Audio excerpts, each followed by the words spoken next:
Declan Fraser, welcome to Let's Be Frank.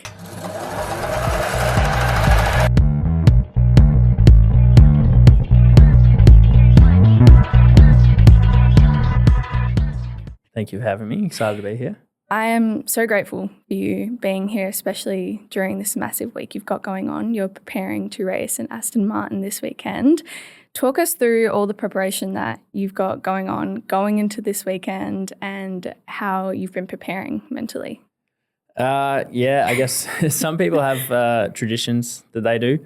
For me, it's so simple. I get a haircut before every race. So like the haircut gotta look always, good. yeah, You gotta exactly, look good. exactly. So did that today, and then it's just mainly like a deload week for me at the gym. So normally I'm 7 days a week. I'm not a big, strong guy. I like to keep fit and lean, and more just like leaning off and just getting ready for the weekend. I have some meetings with my sports psychologist, a couple of meetings with the people over in the UK from Aston Martin about what we want to achieve for the weekend, meetings with the team, and get to come on a podcast as well. Yeah. So yeah, it's a stuff. cool, yeah, exactly. So it's a cool lineup. Yeah, a bit more of a chill week to kind of prepare and get ready for it. Yeah, exactly. So I like to be social. I'm a pretty social person. So I'll still go to my run clubs tomorrow and go The do run clubs here are crazy. They are taking over. When I first moved here, it was actually harder to find a run club here than it was in Melbourne. Really? But now they've just like taken off like there's no tomorrow. And DAF Run Club, that's where you got to go. Shout out. Yeah. I feel like every morning when I get up and go for a walk, I see like 5 different run clubs going on here. I've been here for 2 days. Yeah. Sometimes you feel bad because it's like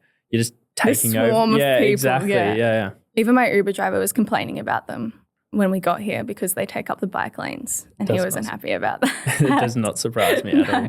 We're going to start with a game. It's a terminology game to get everyone up to speed, most importantly me, because I have no idea what I'm talking about, but also anyone that doesn't really know because my audience probably doesn't know too much about racing. Yeah. But I'm going to say a term and you have to explain it in the simplest way possible. Okay? Done. And some of these terms probably you're going to be like, that's so obvious. Yeah. But just in case. Easy. Okay, Super2 series. Yep. So it's the development series to Supercars, so one below it. Okay. Pole position. First place in qualifying. Okay. Drafting or slipstream. It's where the car in front of you breaks the air for you and you don't have air resistance, so you can pull up to them quicker. Okay. I'm going to pronounce this wrong. Park firm. Parc ferme. Ferme. So at the end of sessions, you're not allowed to touch a car while it's in parc ferme. So the only thing we can do is check tyre pressures. But other than that, you're not allowed to touch it until the scrutineers have like cleared you. And that's in a race or just qualifying in general? and racing normally, yeah. Okay. Oversteer and understeer.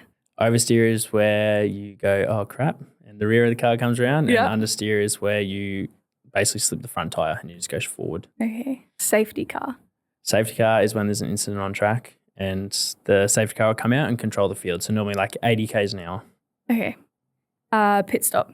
I feel like we all know what this is. But Yeah, it's like Guido pit stop out of cars. Basically just come in during the race to change tyres, fuel, all that type of stuff. Yep. In Enduros, we change drivers as well. Perfect. I'm going to pronounce this one wrong as well. Chicane? Chicane. Yeah. You got that I got one. it right. Yeah, you got that one. It's like a S bend in a track. So it looks like an S. Yeah. And that's basically it. Okay. Blue flags, Blue flags are being lapped. which means... The leader, so you're in last place or you could be further up, but they're a lap in front of you. So they're about to Okay. pass you again. Okay. Apex. Apex is where you want the car to brush past in the middle of a corner. Okay. Telemetric data. Telemetry, we call it. So it's basically live telemetry is from the car to the pits and they can see exactly what we're doing. So throttle, brake, steering, and then we go over it at the end of a session as well. Okay. Grid penalty.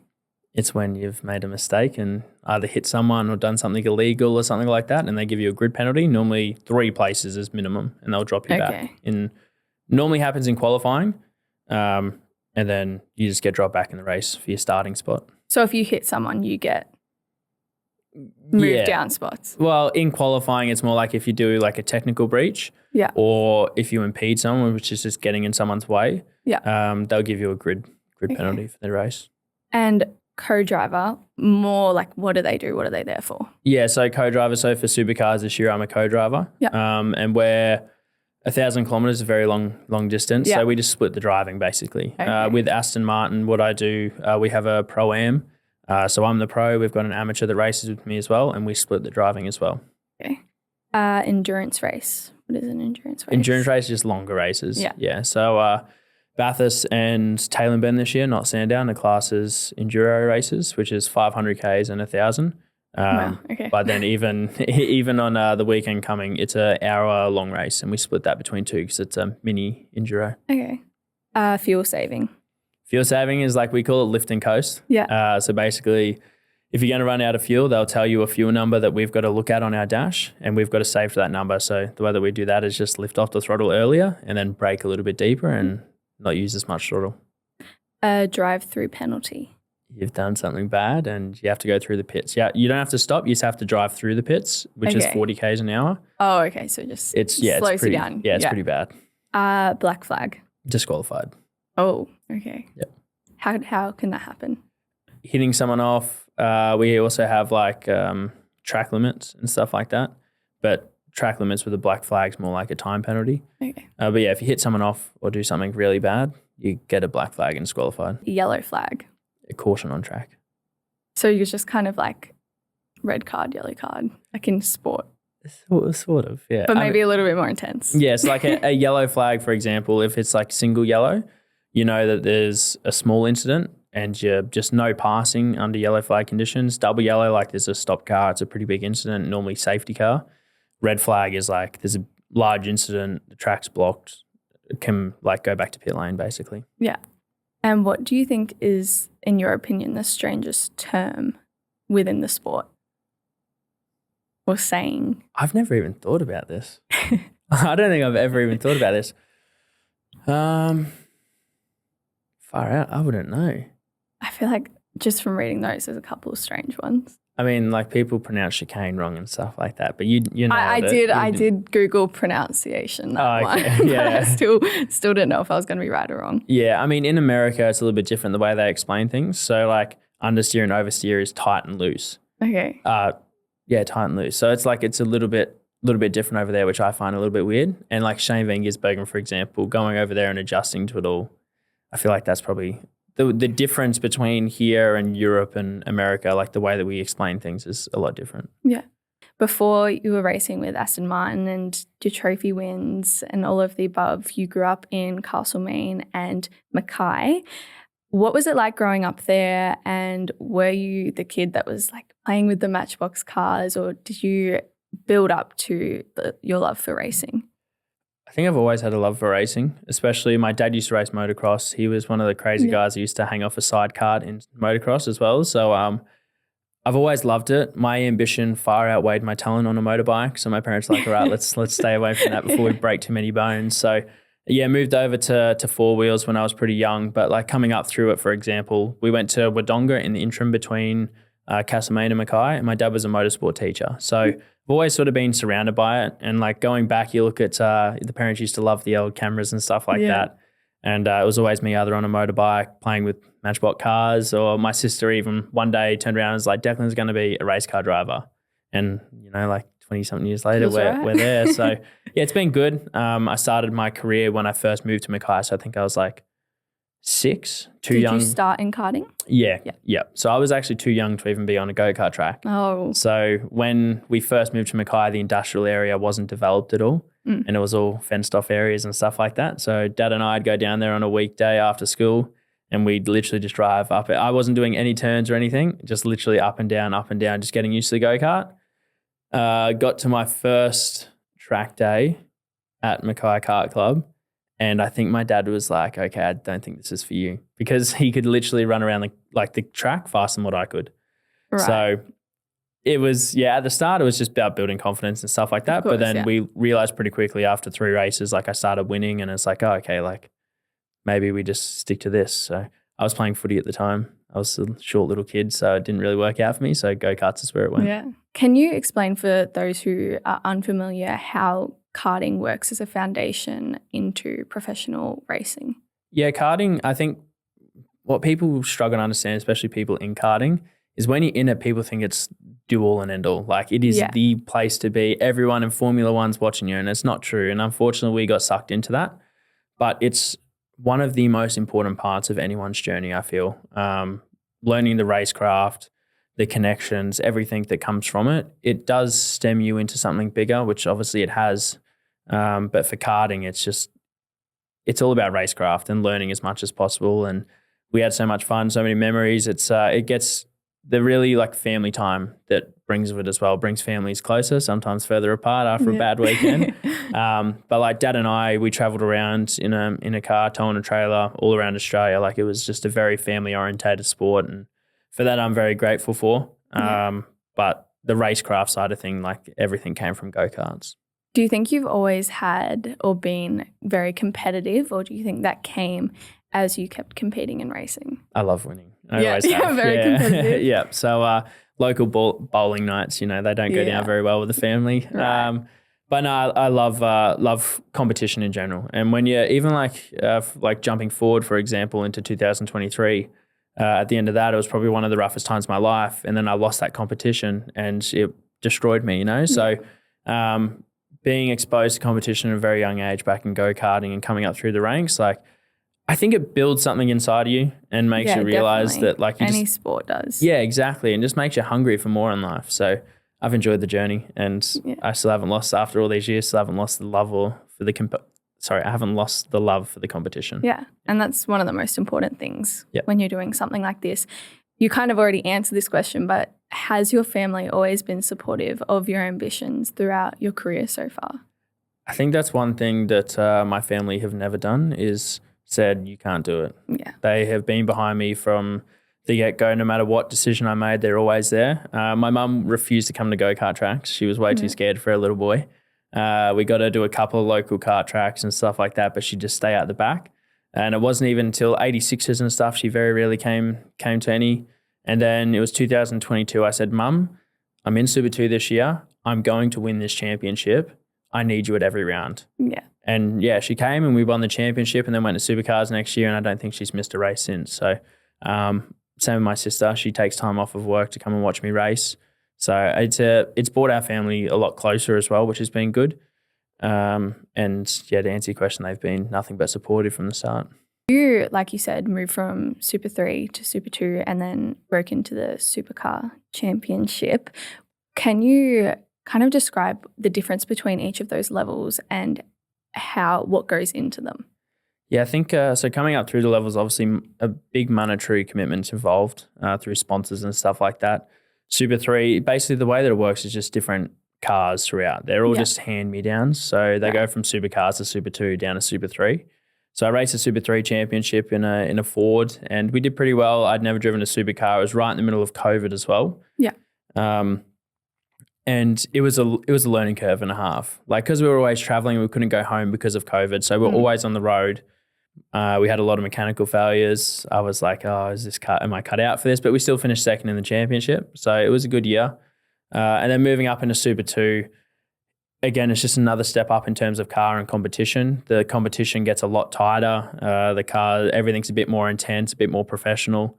And then the first year I struggled a little bit and sort of came in at the end of the year. Like we were round mid-pack for most of the year. And then the very last round, going into the last round, I actually got a phone call from 888, which are the leading team in Australian motorsport and also in Super 2 at the time.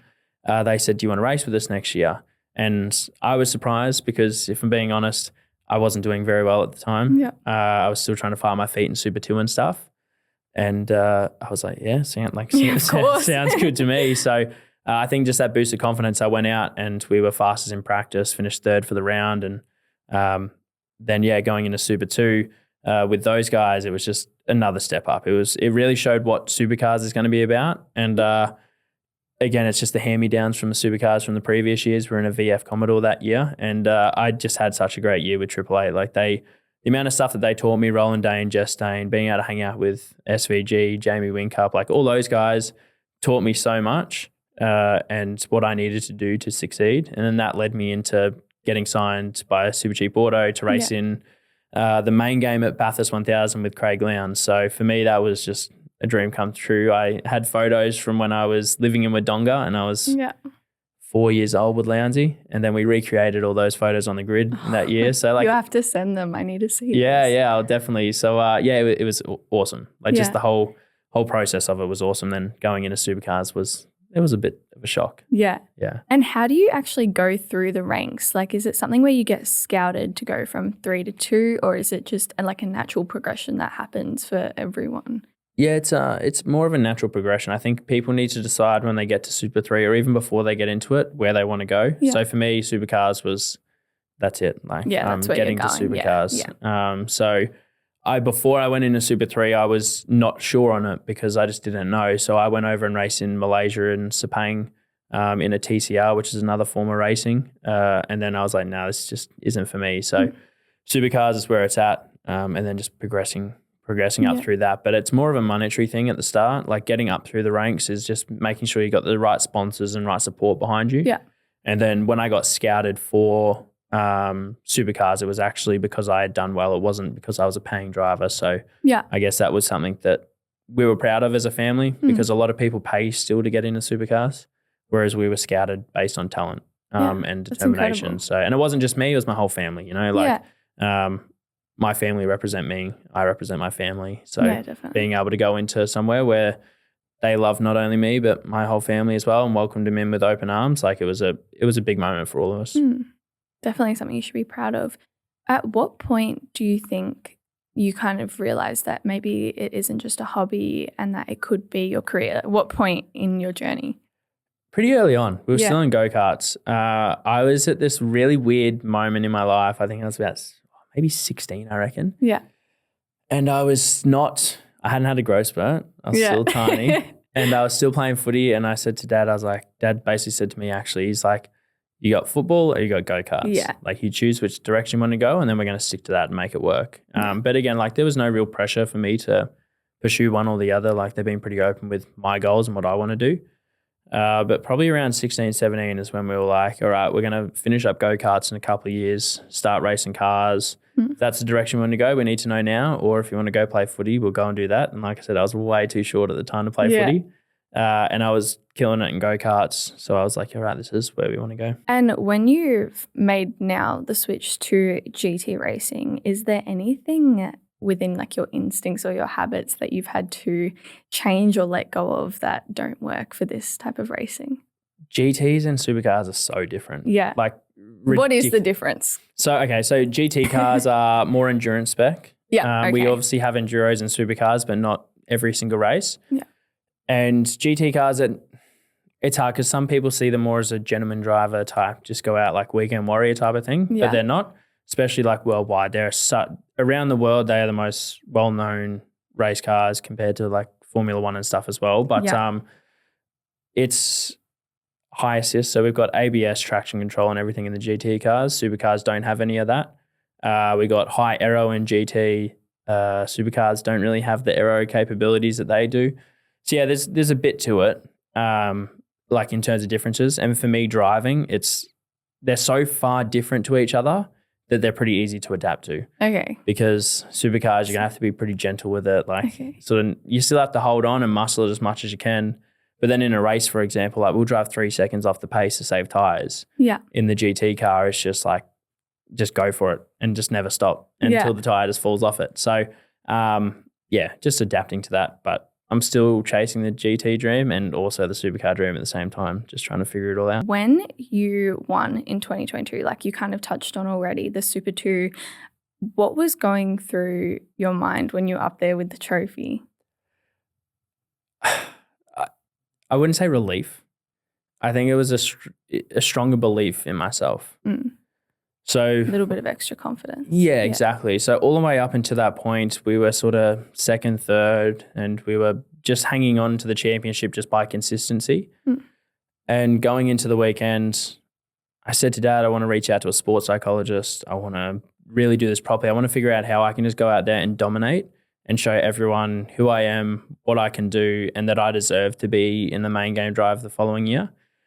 And we reached out to a few people and we ended up coming across my current sports psych, sports hypnotist as well. And he What does that involve? That sounds interesting. I know. Yeah. The first time he did this to me, I was out for like an hour. And I came to and he's like, oh, how long do you reckon? I was like, 5 minutes. Like we just did like an hour session. And what do you do in those sessions? It's more just like putting mental blocks in for stuff. Not burying stuff, but learning how to access your subconscious for when you're not thinking about it and you're driving, that it has these blocks that it's like just builds up your level of belief in yourself and unlocks exactly what you can do. So for me, I overanalyze everything. Like I'm not, like it's just like even when they're going into data, like I always want to know what's going on in like the 100th of a second. Like I just want to figure out why this guy did better than me here or how I can be better there. Like I always want to improve. And sometimes it's not as positive. Helpful, exactly. So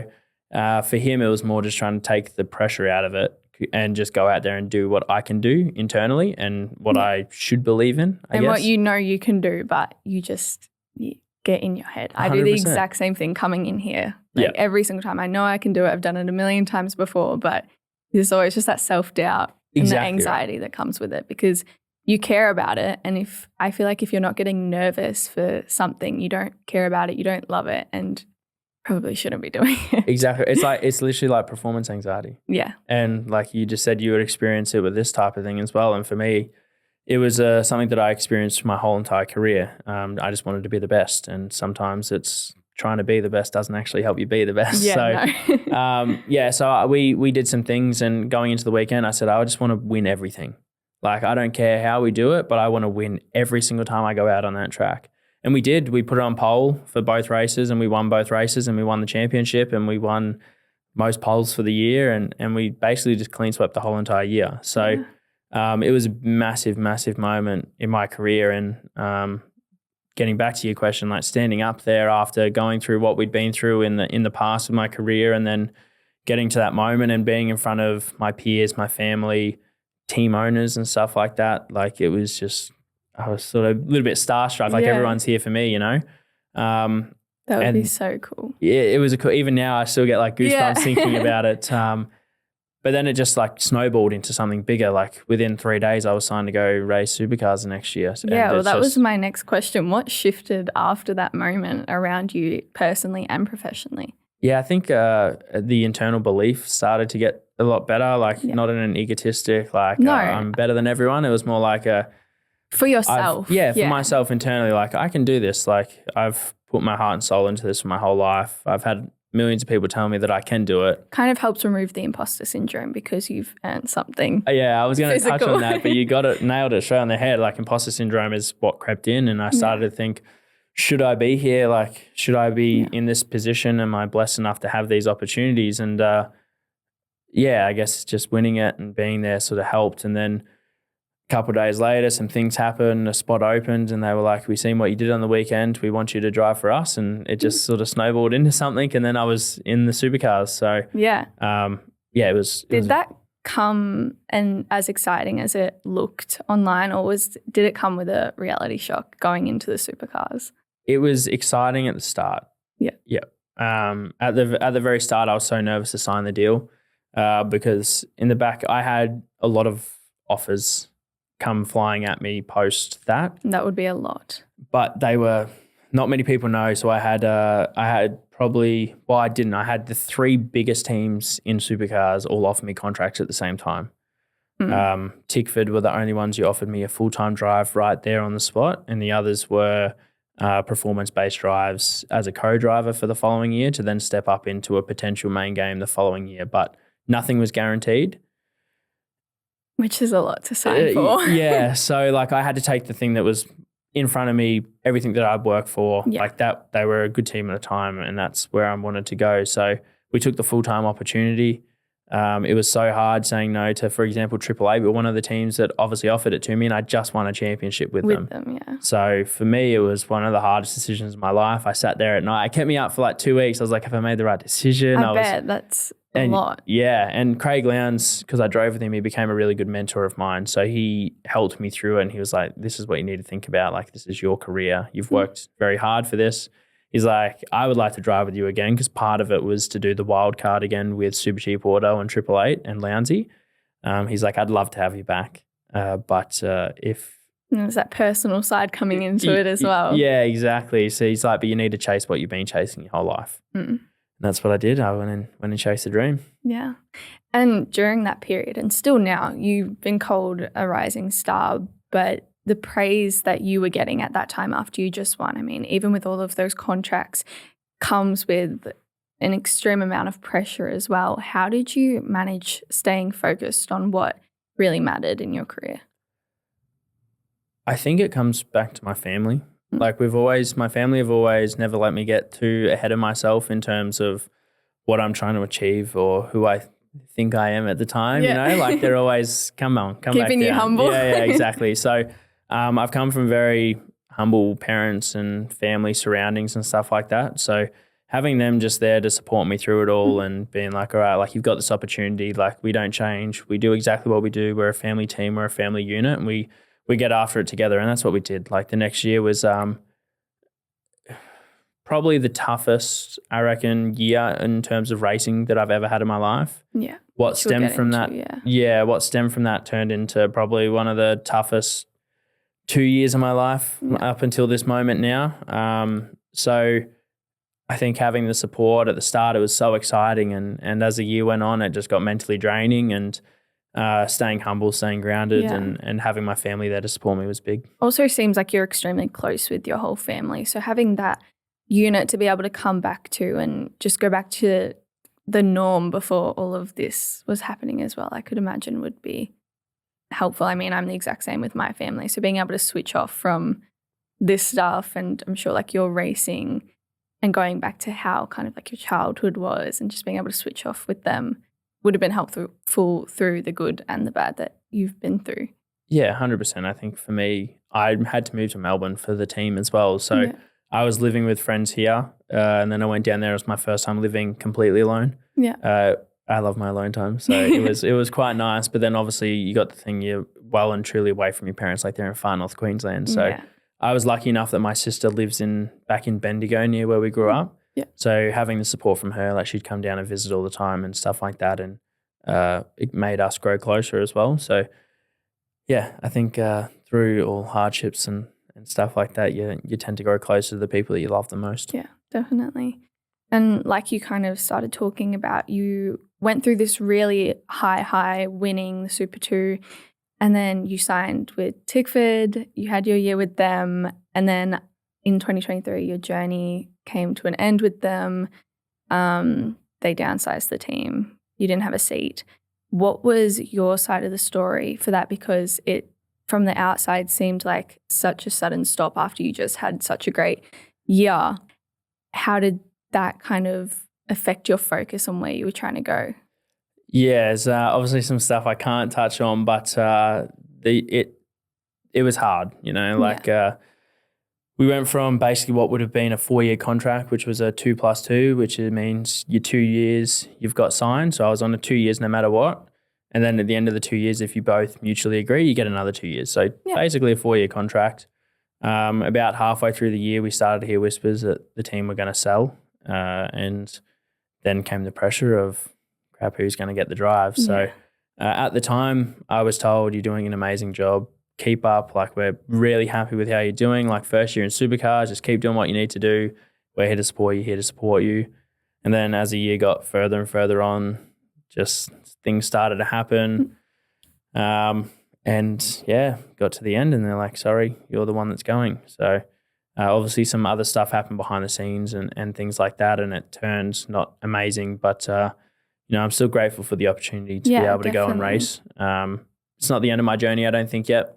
I know that there were things that were out of my control there that made me look bad. But that belief is still there from what I have and what I've done.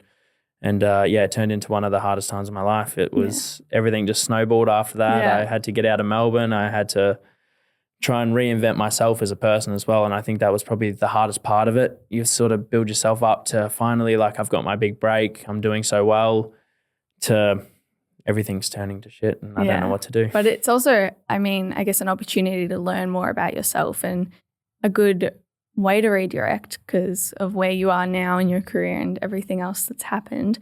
On a more positive note, looking back, how do you think that shaped you as a person and a driver more than any win could have?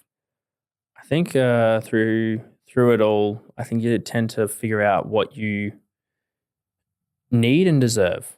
Yeah. And I think for me, that was something that was really big. I figured out that what I need in a team environment and what I need to achieve, what I need to achieve and what I need around me to achieve that. Yeah. So now when I go to a team, I know what I value myself at. And if the team doesn't see my value and doesn't align with my beliefs or understanding of what I want to achieve out of being with them, then it's just not the right fit for me. And I'll no longer, rush into something just because it's the big shiny star that I've been chasing. So everything I do now is a lot more calculated. As a person as well, I feel a lot more sure of myself. It was, like I said, one of the hardest times of my life, and I had to really dig deep to not even reinvent myself, but to find myself again. Yeah. And again, coming back to family, they were there for me the whole time, and they were like the shoulder to lean on to help me just struggle through it and get back to my feet. And I feel like I'm a completely different person now, both as a driver and just in general. Like the amount of learnings I got from it as a driver were massive, but then also just in day-to-day life, it's definitely, I would say matured. I would say matured a fair bit through the whole process and just an understanding of what I deserve. Yeah. And I mean, coming to 2025 now, you'd never know. You might not have been signed with Aston Martin now if that didn't happen. And the growth you would have gone through to where you are now could have not happened. And I'm sure you're grateful. Well, I'm not sure. You're grateful that it happened. I am grateful. Yeah. Like 100%. Everything happens for a reason. I'm a very firm believer in that. Would the 4 years have been beneficial for me? Probably not. Like I feel like I learned what I needed to learn, and it's been a massive challenge not being in the industry in a sense of being in supercars full time, because that was what my goal was, and it was ripped away from me very early. But it hasn't stopped me. Like I'm doing pretty well in the whole co-driving season at the moment, and my main objective is to get back full time, whether that's with Aston Martin in the GT, whether that's supercars. Like I have this knack of not giving up and always getting myself out of the shit, basically. So we're just going to keep grinding and figuring it out. And I know we'll get back in there. Yeah, for sure. Can we talk about how you got into the academy? Where did that come from? Where did that opportunity come from? Was it on your radar or did it come completely out of the blue? So we touched on it a bit earlier before this, but it was a very weird way that it all came about. Yeah. So a little bit of a trauma, house burned down, all that sort of thing happened. We'll get into that a bit later. But what happened was when I got back from a big trip, I didn't have anywhere to live. I was sleeping on a mate's couch. Yeah. And I was down and out thinking about what am I going to do with my life? I had no drive at all at the moment at that time, apart from the co-drive, which is only 2 rounds a year. Yeah. So down and out thinking, what am I going to do? And I just get a text message and it said, how old are you? And I was like, 24. Yeah. Why? Yeah, it was very weird. And the guy, I obviously knew him. He was a team owner. He just said, too easy, call you soon. Waited 3 hours, no call. And I was like, that's a very weird question to ask, but sure. It's like waiting to see if you're getting ghosted. Exactly, right. Yeah. What am I doing here? What am I doing here? Exactly. Just sitting in limbo. So, he called me and he's like, look, we got this opportunity with Aston Martin. We don't know if we can get you into the academy yet, but it's part of it. If you sign with us, would you like to have a go? And I was like, for sure. Yeah, for sure. Let's give it a go. And the guy that I was signing with, he was a previous champion as my co-driver as well, Liam Talbot. He's won it twice in 2 different manufacturers. So going with him, it's only going to help me grow as a driver as well because he's won it before. Yeah. And he's raced all around the world, done so much in GT. So for me, I was like, this is a great opportunity. If I can get into the academy, that'd be nice as well. So maybe 3 weeks later, they said, look, we're putting all the stuff in process and you should be part of the academy. And we only released it a week ago, but it's been in the pipeline for about 2 months now. Yeah. So it's been cool, like just being a part of the whole system, and you get to talk to the people over in the UK and whatnot. And I wasn't sure they were going to accept me because in racing terms, I'm pretty old. So so the academy's 16 to 26. Yeah. I'm 24, so sort of at the end of their age range. And they would rather like the younger people, but they're more assessing me for factory type of stuff, which is the goal at the end of the day for any driver to be a factory driver for a brand. Just means that they hire you as a hired gun basically to go around and drive for people. So Yeah. that's always a goal, and it's been cool so far. Can you just like roughly explain what the academy is? Like, what does it mean when you're talking about the academy?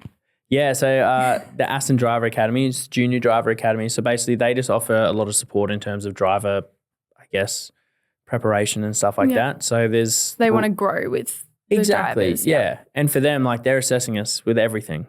We could breathe wrong and they're assessing us, So back in school. Exactly right. We're over in the UK, so I got a bit of breathing room, Yeah. But it's been amazing so far. They've been able to help me drive this car, which is a completely different beast to anything I've ever driven. They've been able to help me with my social media, with just my race reports, everything that I need to be their factory driver, they've been able to help me with. So just having that support is the main, I guess, benefit of being in the academy. Yeah. And then at the end of it, if you win the academy, you get some financial funding to go to the next year and things like that. My objective out of the academy is I want to be a factory driver. Yeah. So win or lose, I just want to be a factory driver. So and when you're a factory driver, you just get sent around. Yeah, they'll say, hey, mate. Is it to race? Yeah. So they're just like, hey, mate, you're going here this weekend. We're chucking you on your flight, off you go. Yeah. So it sounds like a pretty good lifestyle to me. Yeah, exactly. And it's all around the world. And it'd be cool. Obviously, it's a nice like way I said. to travel. Yeah, exactly. So for me, like I'd love to do that. Supercars are still there as well. Like it's more just assessing what's going to align with me. If Supercars came to me and said, hey, we've got to drive for you, I'd 100% consider that. If Aston came and said, hey, we've got to drive for you, I'd 100% consider that. So for me, it's just finding whatever's going to align with me and my career. And definitely. It's exciting, and having opportunities after not having anything is something that you try and not get too excited about. Yeah. But it's also, you're like, okay, like this is finally, like after so many years, it's starting to come back to me. Also having options is so good as well. Knowing that you're not locked into anything for the rest of your life, or you're not locked into one thing or the other. Yeah, exactly. I think sometimes too many options are stressful. Stressful. But these two are just, it's very nice to have. And we're in conversations both in Supercars and the GT stuff to make a career out of it. Yeah. What was, the recognition from Aston Martin, how did that feel? Because that's a pretty big deal. From an outsider, that seems like a pretty big deal. Yeah, it's actually a massive credit to the team that I'm with, Volante Rosso. So they put my name forward, sort of put together a little CV of who I was and what I've done, and gave it to Aston and said, hey, we've got this young guy coming through. We think you should take a look at him. Yeah. And they looked at my CV and said, yeah, right. Sounds good. We'll hire him. So I actually got put in past the sign-off date for the academy. So I wasn't even supposed to be in it. Wow. They cut off, the cutoff date was like 3 weeks before we'd even submitted my application for it. And I was like, I'm not going to get in. Stand out. Yeah, I know. there's no way I'm getting in. So they accepted me, which is really cool. And basically the way that they looked at it is, so they got categorizations in the world. There's platinum, which is top of the top. You've won the Bathurst 1000. You've all that type of stuff. Then you got gold, which is where I lay, which is like Supercars, won a championship and other categories and stuff like that. Then you got silver, which is everyone under 30 basically. It's an automatic silver. Yeah. And then you got bronze, which is amateur drivers over 30 type of thing. So all of the academy drivers are silver drivers, and they're the most wanted because you can run different configurations when you're a silver. So as a gold, it makes it really hard for me to basically get a drive anywhere. Really? Unless you're a factory driver. Okay. So confusing. Yeah, trust me, it's confusing for me too. Because you think gold would be better than silver. Exactly, yeah. When I first came into it, because I'd never done GT racing, I was like, yeah, I'm gold. Sign me up. And they're like, no, we don't want you. Like, we want silvers. Like, oh. Yeah, so I tried to get demoted, which is the hardest thing to do in the world, down to a silver. And they're like, yeah, no, not going to happen. You're staying gold. So it wrecked my GT career before it even started. Yeah. But then this whole Aston thing has sort of thrown a lifeline. And they basically wanted me because I was a gold. I haven't been associated in terms of full factory with any other manufacturer. And I've got experience. Yeah. So that's why I sort of got the late call up into the academy. And it's cool. Like, for them to make an exception for one person is cool when there's only 23 people in the world that got accepted to it. So, yeah. What trust goes into being a co-driver you said that you're co-driver with Liam Talbot. When you've got two people, is it two people controlling the car at the same time, or you taking turns? Take turns. But there's two steering wheels. No. So you get out of the car and swap sides. Yeah. So when we go into the pits, I get out, he gets in. Okay. Yeah. Okay, that makes a lot more sense because I was like, if there's two steering wheels, Who takes how over? does that work? I do the pedals, he does the steering wheels. Yeah. Because there's like bumper cars that has two steering wheels. That's exactly. what I was picturing. Okay. What trust goes into that? Because you depend on each other to perform. Well, Supercars, for example, I'm with Andre Heimgardner. I'm his co-driver. For them, they're very particular who they sign. Yeah. I got snapped up pretty quickly because I had done experience in Supercars before, and I had offers all the way down pit lane, but co-driving is not what I want to do. Like I want to be a full-time driver and that's my goal because I want to win a championship at the end of the day. So for Supercars, it's very particular. Like they have full evaluation days and pre-assessments and stuff like that to make sure that you fit into their team and that you've got enough experience and you're quick enough. So if you're a co-driver, you're going into someone else's team. Yeah. Right. So Andre is he's the main driver this year. Mm-hmm. So I go in for not Sandown, that's just been taken off, but Tail and Bend and Bathurst 1000. I go in and we share the car together. Yeah. So for him, he's got to put a lot of trust in me because Bathurst is one of the most unforgiving tracks in the world. Dangerous, anything can happen. My wheels falling off, like just everything that could go wrong can go wrong at Bathurst, you know? And why is it like that? It's just there's something about it. It's just a different beast. Not cursed. It's just, it's hard to master. Okay. Coming over Brock Skyline, like you can't see anything. You aim for the wall and hope you don't hit it. Like that's our markers.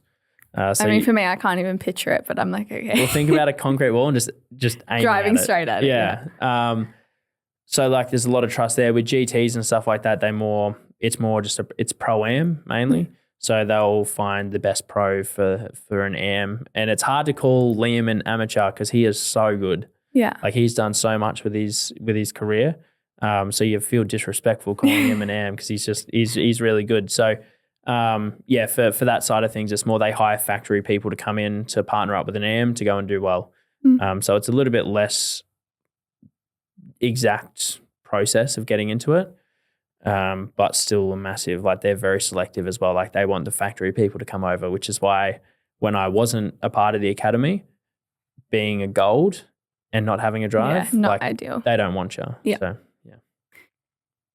Oh, so confused. I know. I've just gone left, right. Yeah. Already touched on this a couple of times. Your house burnt down in 2024. Is that right? Yep. Yeah. So end of last year, wasn't it? Yep. Quite recent, which is crazy.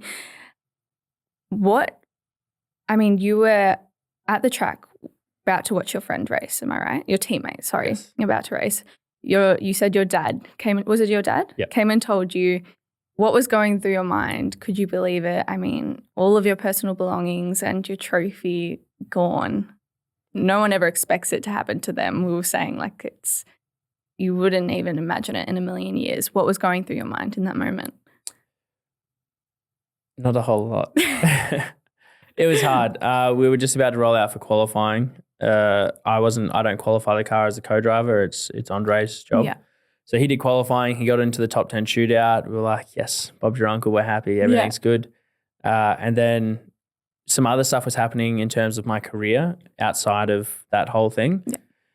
And Dad came over with this super serious face. And I was like, what's going on? Who's told you? And you can always just tell. Yeah. And he was like, we need to chat. And we'd had a little bit of a Barney actually about something maybe 20 minutes earlier. Right. And I was sort of like, what do you want? Yeah. Not right now. Yeah, not right now. And he's like, no, we need to go chat. And I was like, Dad, it's all good. Like, whatever, like, it's okay. Like, I understand why you were frustrated. Like, it's all good. He's like, no, Deck, like, come on. And like, my family came in, whole family came in. And we were in there and we sat down at my camper van. And Dad's like, you've lost everything. Your house burnt down. And I was like, funny. Like, what do you really want? You wouldn't believe it. Yeah. And he's like, no, Deck, it's gone. And I sort of sat there and trying to process it, and you don't really, like, you sort of... You can't even imagine it. Yeah, like, I think... picturing your house in flames. Yeah. Like, you can't. And the hardest thing for me is I was just renting as well. So my first thought went to the people that were there, which were one of my best mates' parents that I was living with. So they had the upper level and I had the bottom level in its own separate dwelling. And it was scary. Like the first thing that goes through your mind is, are they okay? There was people that were visiting. They have dogs. Like just there's a whole lot of things. The neighbors, like just everything goes through your mind that you just the belonging side of things you just don't care about. It's just throwaway stuff. Like you don't care. But yeah, it was pretty scary, and they told me everyone was okay. It was still happening. The house is currently on fire. Like, That's insane. So yeah, it was wild. And then for me, like I had to go back out there because we had a practice later that afternoon. So I had to get straight back in the car and just crack on with it. And I just had to bury it, to tell you the truth. Like it was something I didn't want anyone to know about, and my parents weren't going to tell me at all. But it made the news. Okay. But no one knew it was my house. Yeah. Well, again, it wasn't my house. It was my mate's, where you were living. Where I was living. So no one knew about it. And I was like, okay, family meeting. No one is to know. I don't want people to know. And then you don't want people coming up asking if you're okay. Exactly. Like I just want to focus on my racing, and like I've got a job to do. I'm literally, this is my job. Like I need to focus on what I need to do. You're in work mode. Exactly. And then one of the reporters who lives around there came up to me and was like, we've just heard, like, are you okay? And I was like, look, can we just keep this between us? Like, I don't want anyone to know, blah, blah. And then the next day we were on the grid about ready to start the race. I didn't have to start the race, which was lucky because I was standing there and I seen one of the reporters sort of point at me. Yeah. And I didn't really think much of it because I was like, oh, yep, no, all good. Doesn't really matter. No one really knows. And then next minute my phone just went ballistic, and it was just calls after calls. And I'm on the grid and I'm like, what is going on? I open my phone and my face is plastered everywhere over the Gold Coast, Queensland, Melbourne, everywhere, just about. The Bathurst 1000 about to start. Supercar driver's house burns down. Like it just went everywhere. And that was a good sort of news story. Yeah, I know. It was it was crazy. So again, like internally I felt bad because it was so focused around me, which had lost a part of my life, whereas the people who own the house, like they lost their whole livelihood. Like it's just that you're in the public eye. Exactly. Yeah. So I don't like things being all about me, especially when someone else's misfortune. Like I don't want to take anything away from what they've gone through, So I tried to just play it down a little bit and whatnot, but just the media takes over. So yeah, definitely. It was a rough time emotionally because you sort of got this internal conflict, and like I said, my biggest thought was just, is everyone okay? And it was a lot to take. And you were away. Yeah, and I didn't go home for a month. So really? Yeah, I had to go to Sydney the next week, and then I basically stayed there for a week because I didn't have anywhere to go when I got home. So I stayed there for a week after the meeting that I had, and then did any of your family go and check on the house, see if there was anything left or? Nah, because it was still smouldering. No one's allowed to go in there. True. So it sort of just, to just wait it out. So I went to Sydney, and then I can't remember, I went back to Bathurst for some reason, and then I went and raced in Sydney and then raced in Bathurst. Yeah. And then went home like a month later. Yeah, so going home was emotional, like first time seeing the house and just I guess the remains of it. We went digging to see if we could find anything. We found a few things here and there. Like I found my championship trophy, 2 of them, which were burnt but still recognisable. Yeah. So found those. Found a couple of helmets which were just burnt to a crisp because they were carbon. They the shell survived.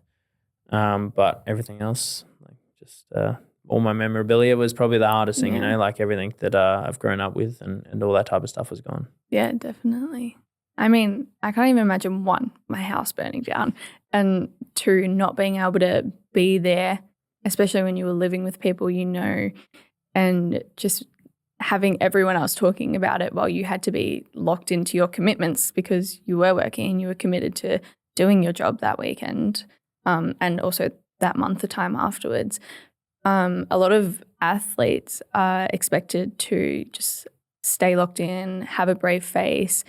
But what do you think was your biggest struggle, obviously, in that time? I mean, your house just burnt down. It probably came with a lot of struggles, but having to put on the brave face for the media and just while racing. Yeah, there was a lot. Like there was so many interviews, so many people. Again, like you're very grateful for everyone reaching out and checking up on you, but it actually does drain you a lot, like having to respond to talking about it over messages. and over again. Yeah, exactly. Like you're just constantly reliving it. So for me, like as an athlete, you're trying to bury it so you can focus on what you need to do. I think I just got so run down that when we got to the last race, which was back at Bathurst for the GT, like I got super sick and I was just feeling pretty crap. There was external stuff, like I went through a breakup. I had, obviously my career had sort of been in shambles. I had no idea what I was doing after the GT race, the house, like everything was just. You were just getting hit left, right and center. And then came the thought of, crap, where am I going to live? Like, I didn't even think about it. Like, oh, my house has just burned down. I'm away for so long.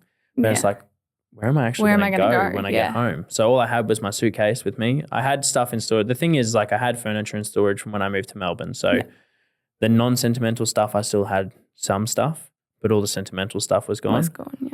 So, going back, I lived with a mate for a little bit, trying to process it all, and then went couch hopping, slept in my car for a little bit, and then found a house. And like just the external stuff as well, like it just builds up, and then a lot of health problems comes from stress, which you don't really drained realize. As well, emotionally and mentally. All of the above. Yes. So, but hey, everything happens for a reason. Exactly. So, you got to stay positive. You still had some of your trophies that were a little bit burnt, but Dunlop actually surprised you with a replica of your Super2 trophy. Yes. Is that right? Yeah. What was that moment like? I mean, that's kind of cool. It was awesome. So a mate of mine, Matt Gould, he helped organise a lot of it as well, and his family were the ones that the house burnt down. So he was heavily involved with it, and Dunlop, Kev Fitzsimmons and Supercars, like they sorted it out, got me a trophy, delivered it to me. It was hard not to be emotional on the day. I bet. It was a long time since the fire, but like seeing it back is something I worked like we spoke about before. Like you worked so hard to get that trophy, so losing it would have been like I can't even imagine. Yeah, it was like the most sentimental thing. Apart from obviously helmet. So getting that back, it was cool. It was a very cool experience, and just to be a part of it, again, it represents your whole journey. And even though it is just a physical object, it has so much more meaning to it. Yeah, and now it's got even more. So exactly. I have the burnt trophy still. So the plan is to just get a box of both of them together and put them side by side and have them on display. I mean, at the time, obviously it sucked and everything you're going through, but I mean, now that's kind of cool to have both of them and to show what you've been through. Yeah, it's amazing. Like just to have it all there. Like I still would love to have my helmets, but they're very expensive and they're never going to be the same. No. But I would love to. That would be something that later down the track when I try and recoup a bit of money, I want to get those remade because like I went through Super 2, Supercars, Super 3, like all those trophies, all those helmets are gone, So love to have those back. I mean, you would even have a little bit of anxiety about leaving things at home now. I was going to put my slow cooker on today before coming here. I was like, no, I can't do it. Maybe not. Not with all my belongings in the house. Yeah, exactly. I feel like I would just have everything in my car always. Just in case. That means everything to me, Yeah. What's your goal, your plan for the future? Are you looking to build something in Australia? Would you ever go global, obviously, with the foundation driver? Or what is it called? The factory driver? Factory driver. Yes. You travel. And you said that's your goal, but do you think you want to build something in Australia first before you go elsewhere?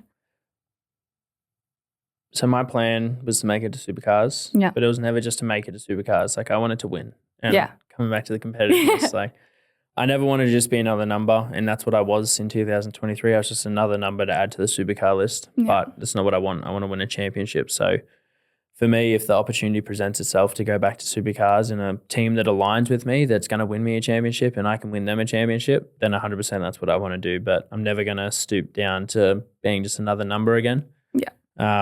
And if that means going overseas to race for Aston Martin or any other manufacturer, preferably Aston Martin, that's what I'll do also, like it's very open for me. It's trying to take the stress and the pressure off of the decision and just letting whatever happen. Because I've tried to control way too many things in the past, like we spoke about earlier. I overthink, I overanalyze. Like I just want everything to be perfect. Whereas now I'm just trying to let it happen is what aligns to me and to my values. And I just want to win. Yeah. straight out. Just want to win. Straight to the camera. I want to win. Yeah. I mean, that's the goal for everyone, I'm sure, in this Yeah. sport. What is your 5-year, obviously we don't have plans, like you said. What is your 5-year goal, or even just like a lifetime goal that you want to fulfill, whether it be team, car, place, series? Like, what's on your vision board? It's so hard because right now, like we just spoke about, it's sort of like this. It's so right? open, yeah. I've got Supercars and I've got GT in the pipeline, and it all just depends on what direction I go and where it takes me. You know, like if I go with Aston Martin, you can't really tell. If I go with Aston Martin, it's going to be around the world, and if I do go with that, I want to be a factory driver. I want to be traveling around the world racing cars, cool cars at that, and really solidifying myself as one of the greats in GT racing. If it's Supercars, I want to be one of the greatest to ever drive a supercar. Like that's just what I want to be. Well, that's the goal then, isn't it? Yeah, so that's a 5-year goal. That's a pretty good goal to have. Yeah. So obviously I got to get up to Jamie Whincup level, which is a few championships away. I haven't even won one yet, but we'll get there. You know, like it's possible. Exactly. So I have faith. Thank you, appreciate it. But yeah, that's a plan. Just whatever direction I end up taking, I just got to be the best at it and just keep going with it. I love that goal. We're going to end how we started with another game. Okay. But it's a different game. I'm excited now. Rapid fire questions. First answer that comes to your mind. Don't think about it too hard. Well, we'll see. Okay. Favorite track of all time? Adelaide Street Circuit. One food you have to eat after a race? Massive steak. I love that. I love steak. Pre-race pump-up song? Sabrina Carpenter. Oh, I love that. Which song? I could just be baking and say espresso, I reckon. It's really please, basic. Please. Or, Also sort of really basic. Well, have you listened to the deluxe album? I have. You have? But she actually reposted one of my videos. Oh, really? The other day. Damn, so she's that's seen my impressive. face. Yeah, I was impressive. a little starstruck. Get her on the pod. I mean, anything's possible. Anything's possible. Anything's possible. Dream car that's not a race car. Do you care about cars outside of racing?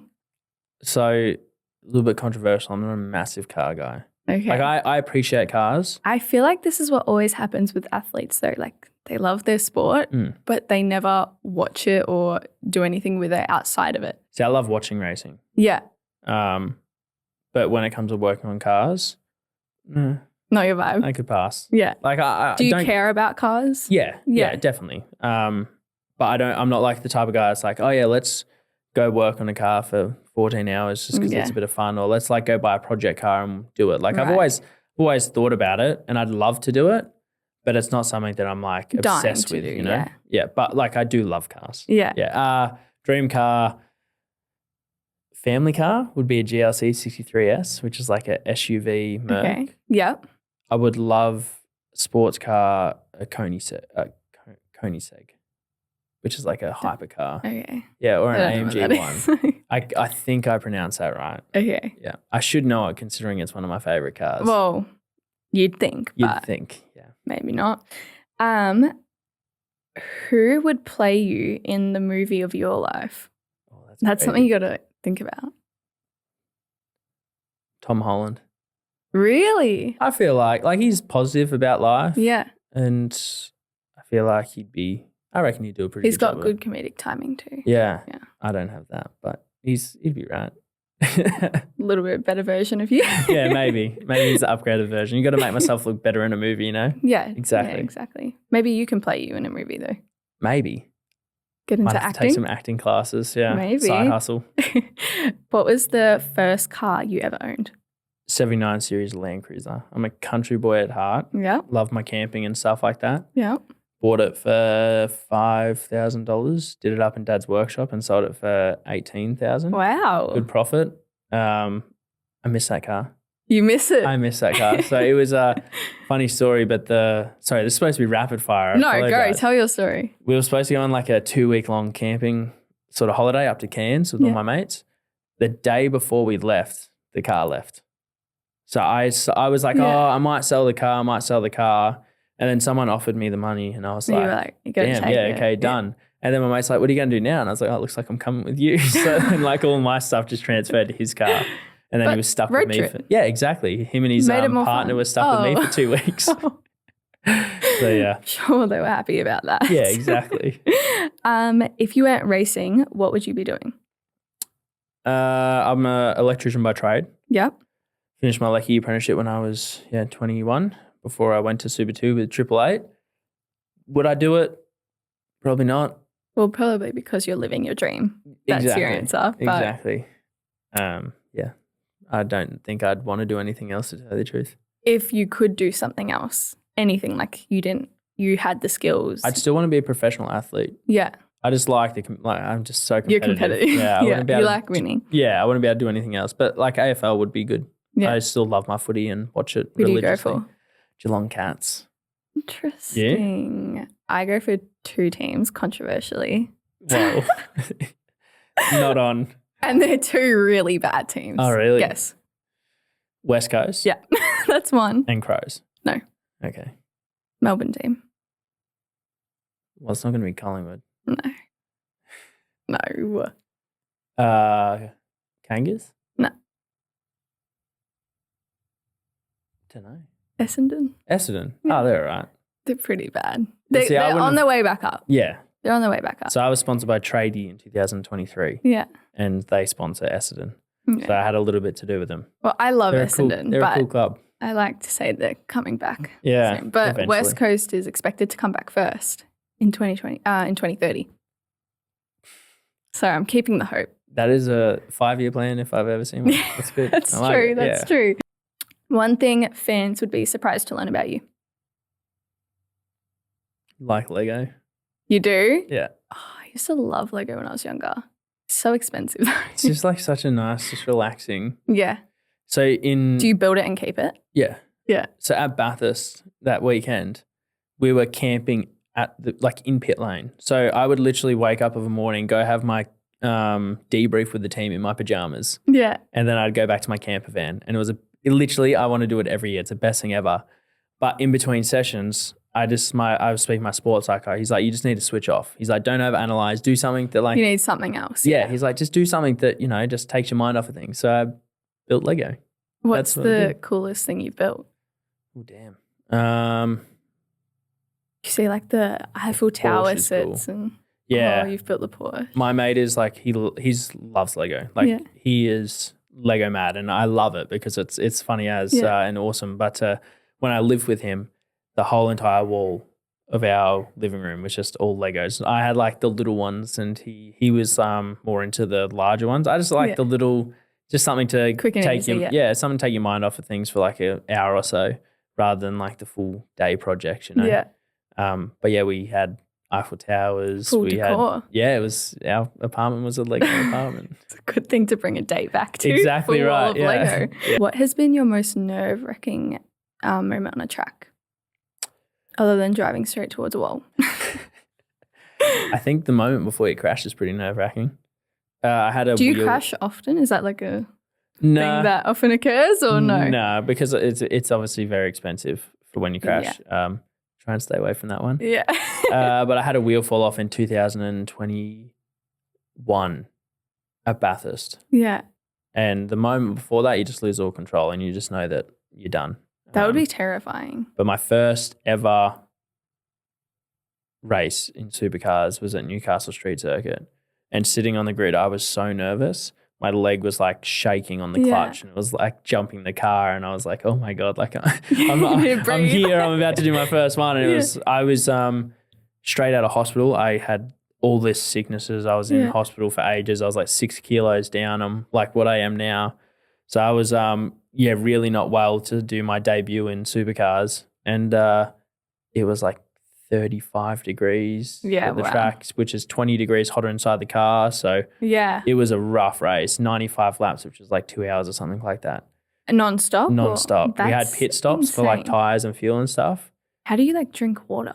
We have inbuilt water tubes and stuff in the car and drink bottles. And we have this suit that pumps cold water around our body. Okay, to cool you down. To cool us down. But after like 5 laps, like it's just you don't even realize it's there. Are you like starving by the end or no? Sometimes like I have like for enduro races, I have gels. Okay, yeah. So like you'll just be going down the straight and quickly crack open a gel and eat that. But yeah, after a race, like you burn so many. Like people don't realize how intense it is in a car, right? Yeah. For GT racing to push the brake pedal, it's about 120 kilos worth of force just to push the brake pedal, and that's like 1 foot. Yeah. Supercars, it's not as strong, but we use all 3 pedals at the same time. So Okay. like you're rolling your foot to brake and accelerate at the same time, and like there's a lot of force going through there. So you do that with the concentration, the G forces, like it burns some calories. So that's why the steak's good after a long the run. protein. Yeah. Would you say you're a good driver just in real life every day? I think I am. You think you are? Have others told you otherwise? Yeah, sometimes. Not because like. Do you think you get impatient? No, I'm so patient. Okay. Like I don't know what, like traffic doesn't faze me. It annoys me. Yeah. But I don't be like, oh my God, like it's just, oh well, just leave earlier. Like it doesn't faze me too much. I think more just I don't speed or anything like that, but I'm just very blasé. Like, I don't know. I mean, you're used to going so fast at work. So like if there's no one on the road, for example, like the other night, me and my mate were going down to go get Yochi. Yeah. And we pulled out of my street, and it goes onto the main straight of Gold Coast street circuit, and it's like 4 lanes wide. And there's no one there. It's about to close at Yochi time, you know? Yeah. And I've 10 just gone p.m. is hitting. Exactly. So there's no one on the road. So I've just come out of the lights and just gone across 4 lanes of traffic. Yeah. Well, not traffic, just 4 lanes of the road. Yeah, no traffic. Yeah, no traffic. And I just didn't indicate. And he's in the passenger seat going ballistic at me. I'm like, whoa. Like, there's no one here. It's no one here. It's all right. So I think just like stuff like that. Yeah. People say that I'm a bad driver. Yeah. But if you want a smooth ride, you go get in an Uber or a taxi. If you just want, A to B. A to B, you get in a car with me. Okay. Maybe that won't be happening. One word to describe your driving style. Fitting question. On the racetrack, it's smooth. Okay. Yep. Smooth and consistent. Yep. And off? Off the road. Reckless? I'm not reckless. That's rough. I mean, I think I'm smooth. Again, other people probably don't agree. But I mean, I would say smooth. What is something you're looking forward to on or off the track? To close us off. Maybe something other than competition. I'm excited to just be back in an environment that suits me. Yeah. In both life and on track as well. Like I've got some good things happening with my racing, finding my feet back in my life now after finding a house to live in and just having a good group of friends around me and stuff like that. Getting back into routine. Exactly. So just I'm excited about life, like there's a lot to look forward to in all aspects. And I'm grateful. Yeah. Very excited and very grateful. I love that. Well, thank you so much for coming on. I really do appreciate it because you obviously have this big lead up this week to your race, which is so exciting. So I really do appreciate you making the time to come on and teach me a little bit about racing. It's good to have a little more insights, and I will be watching on the weekend on the TV. And I'm so excited to see what is coming for you. Appreciate it. I'm excited to see what happens for you as well. Thank you. It's all kicking off both. Yeah. Thank you.